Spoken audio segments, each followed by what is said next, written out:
नमस्कार, स्वागत छ यहाँलाई नेप्से ट्रेडरमा।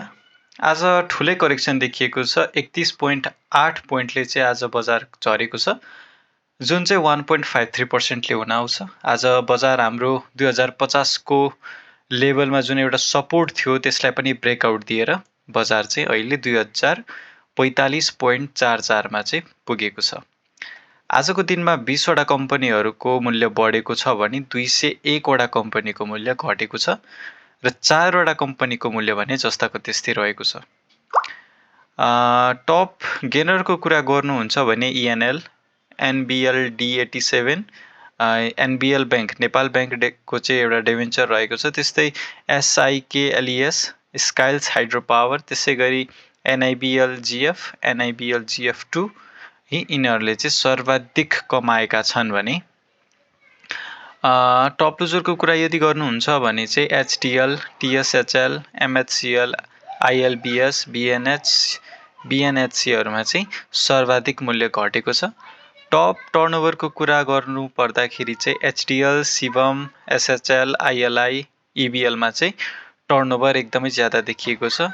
यसले चाहिँ के कस्तो बुझाउँछ भन्दाखेरि धेरैजनाहरू इन्ट्रेस्टेड छन् भन्ने कुरा बुझिन्छ।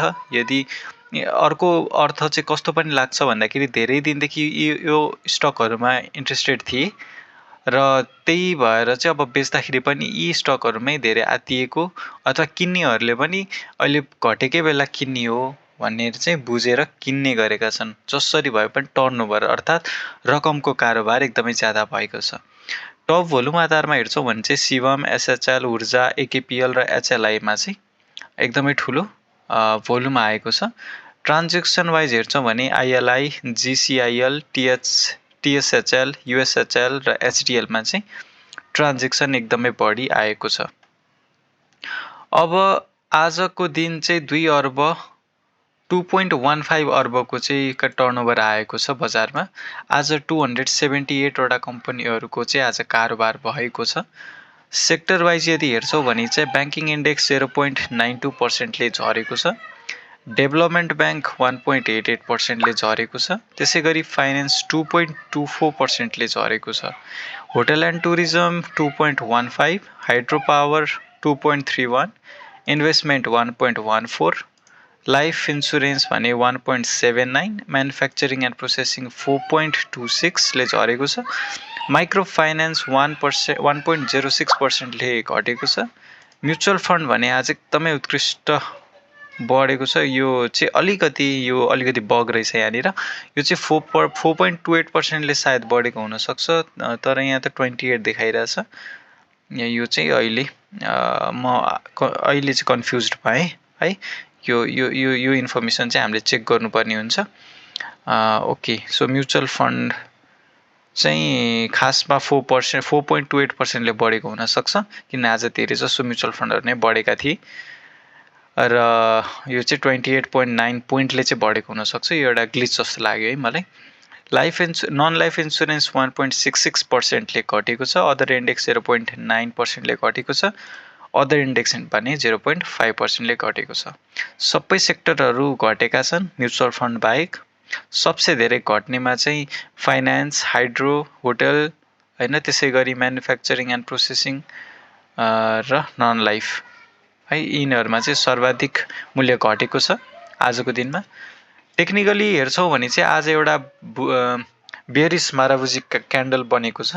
भोल्युम पनि हेर्छौँ भने चाहिँ भोल्युम अलिकति हिजोको तुलनामा बढी आएको छ। यसले चाहिँ अलिकति नकारात्मक सङ्केत नै दिन्छ। एभरेज भोल्युम भन्दा त कमै छ, तर पनि अब मार्केट घट्दै गर्दाखेरि भोल्युम कम आउनु हाम्रो मार्केटकै लागि मार्केटको नेचर नै यस्तै छ है। सो अहिले ट्रेन्ड हेर्दाखेरि चाहिँ अब घट्ने सम्भावना देखिन्छ है।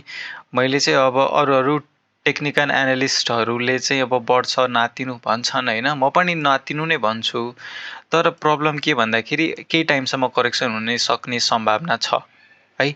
त्यस कारणले अब 2000मा भर्खरै सपोर्ट लिएर बढेको थियो, बढ्न सकेन भनेपछि यो एउटा अर्को ट्रेन्ड लाइन फलो। मैले हिजोको सम्भावनाको कुरा गर्दाखेरि मैले हिजोको भिडियो पनि हेर्न सक्नुहुन्छ। मैले के भनेको थिएँ भन्दाखेरि यो ट्रेन्ड लाइन खिच्ने चान्स एकदमै कम छ, तर यो आजको हिजोको सुटिङ स्टार यदि भ्यालिड भयो भने चाहिँ यो ट्रेन्ड लाइन फलो गर्न सक्छ है भनेर मैले भनेको थिएँ।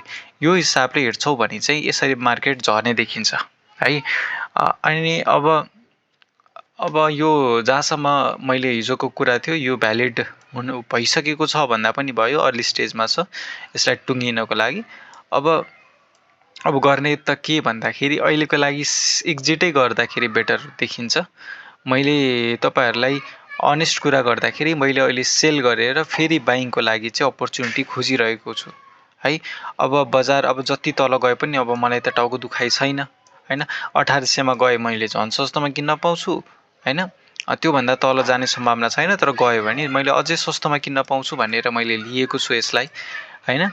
तर तपाईँहरू पनि 1900सम्मको मैले चाहिँ अब 1900सम्म त स्योर झर्छ, अब किन अहिलेलाई घटेको हेर्नु भनेर मैले चाहिँ सेल गरेँ। अलिअलि प्रफिट पनि थियो, धेरै थिएन थोरै थियो होइन। अब त्यस कारणले गर्दाखेरि अब 1900सम्म यदि आउँछ भने चाहिँ फेरि बाइङको लागि म रेडी हुनेछु।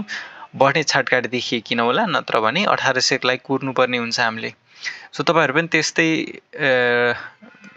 त्यस्तै प्लानिङ चाहिँ गर्न सक्नुहुन्छ। इन्डिकेटरले के भन्छ एकचोटि हेरौँ। एमएससिडीलाई पहिलो हेरौँ होइन। एमएससिडीमा चाहिँ हिस्टोग्राम नेगेटिभ एरियामा आज बढेको छ। एमएससिडीले सेल सिग्नल जुन लाई बाई सिग्नलतर्फ गइरहेको थियो त्यो चाहिँ फेरि 80कै सेल सिग्नल भ्यालिड भएको छ। यसले चाहिँ नकारात्मक सङ्केत गरेको छ। त्यस्तै आरएसआई यदि हेर्छौँ भने है, आरएसआई हेर्छौँ भने चाहिँ आरएसआई घट्दो क्रममा छ, फेरि तलतिरै जान लागेको स्थिति छ है। आरएसआई अनुसार पनि ट्रेन्ड स्ट्रङ छैन भनेर बुझेको छु मैले अहिलेलाई। र बोलिङ्गर ब्यान्ड अनुसार हेर्छौँ भने पनि यसले मिडल ब्यान्डलाई पनि नछोइकनै तल झरेको छ है। त्यस कारणले फेरि अब यसको लोअर ब्यान्ड पनि यसको तलतिरै फर्केको छ, फेरि पनि तल लोअर ब्यान्डसम्म पुग्ने चान्सेस रहन्छ। र फेरि त्यही छोएर बढे त ठिकै हो, तर त्यहाँ पुगेपछि अझै घचेडेर अझै तलसम्म जाने सक्ने सम्भावना हुन्छ। त्यस्तो भयो भने चाहिँ 1800सम्म 1900सम्म जाने चान्स चाहिँ एकदमै ज्यादा देखिन्छ। हस् त आजलाई यति नै। भिडियो कस्तो लाग्यो मन परेमा लाइक गरिदिनु होला, केही सरसुझाव छ भने चाहिँ कमेन्टमा बताइदिनु होला, र च्यानलमा नयाँ हुनुहुन्छ भने चाहिँ सब्सक्राइब गर्न नबिर्सिदिनु होला। भोलिको भिडियोमा फेरि भेट्नेछौँ। हस् त आजलाई यति नै, धन्यवाद।